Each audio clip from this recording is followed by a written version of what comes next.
இன்றைய தியான பகுதியில் மீண்டும் உங்களுடைய இணைவதில் மிகவும் மகிழ்ச்சி அடைகிறேன். தேவன் தமது மகிமையை வெளிப்படுத்த சாத்தியமற்ற சூழ்நிலைகளை பயன்படுத்துகிறார்.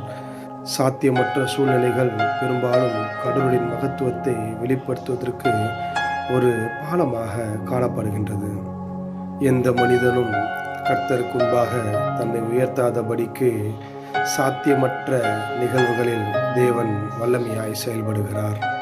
ஒவ்வொரு மனிதர்களும் தன் வாழ்க்கையில் இதுதான் முடிவு, இது சாத்தியமற்றதென்ற சூழ்நிலைகளில் கடந்து வரும்போது தேவன் அந்த இடத்தில் தாமே தமது கொண்டாட்டத்தை வெளிப்படுத்துகிறார்.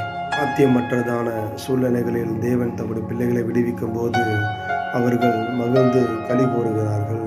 அநேக இடங்களில் சாத்தியமற்றதான காரியங்களை தேவனுடைய வல்லமை அது சாத்தியமாக மாற பண்ணிற்று. உதாரணமாக, ஏகத்தின் அடிமைகளாயிருந்த இஸ்ரவேலர்களை விடுவித்ததான காரியம், செங்கடலை பிளந்ததான காரியம், எரிகோ கோட்டையை உடைத்ததான காரியம், சிங்கக்கெபியில் தானியலை பாதுகாத்ததான காரியம், சாத்ராக் மேஷாக் ஆபேத்நேகோவை அக்கினி சேதப்படுத்தாமல் பாதுகாத்ததான காரியங்கள், இவை அனைத்தும் சாத்தியமற்றதான சூழ்நிலைகள். சாத்தியமற்ற காரியங்களை தேவனுடைய வலது கரம் நம்முடைய பிள்ளைகளுக்காக அது சாத்தியமாக மாற பண்ணினது வேதத்தில் நாம் பார்க்கிறோம்.